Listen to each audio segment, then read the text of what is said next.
Hi folks, Lauren here from CloudShed. It's Friday, so that means it's time to find out about the top stories this week for Google Workspace and Microsoft 365.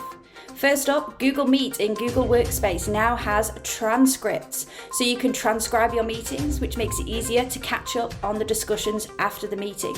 The transcripts will be shared with everybody after the meeting and attached to the calendar invite. Next up, an amazing update to Google Meet, a slides integration. To tell us more about this, we have our correspondent in Mountain View.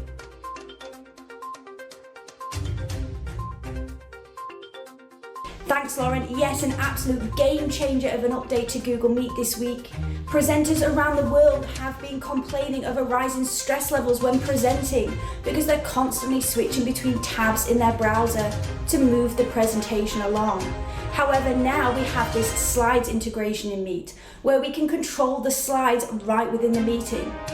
So presenters can sit back and relax, and all they have to do is click a little arrow at the bottom of the meeting to get onto the next slide.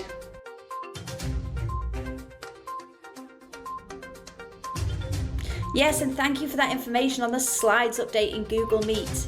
Less exciting news from Microsoft this week, but could be a step towards shifting to the web experience in Microsoft 365.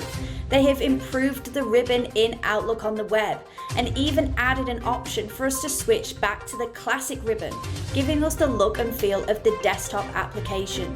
This is also available in Word, Excel and PowerPoint on the web. In other news from Microsoft, there is the option for us to pop out our colleagues' presentation in Microsoft Teams, so we can have it in a separate window, which is great for those of you who have multiple screens and like to spread out your viewing experience. Well, that's almost it, folks, but for our top story of the week, some of you may still be finishing off your pumpkin soup, but Mariah Carey has fully defrosted, ready for the festive season, and our founder, Jordan Hughes, is already listening to Christmas songs. Are you ready for the festive season? Let us know in the comments. That's it, folks. I've been Lauren, and this is NewsShed, news on Google Workspace and Microsoft 365 by CloudShed.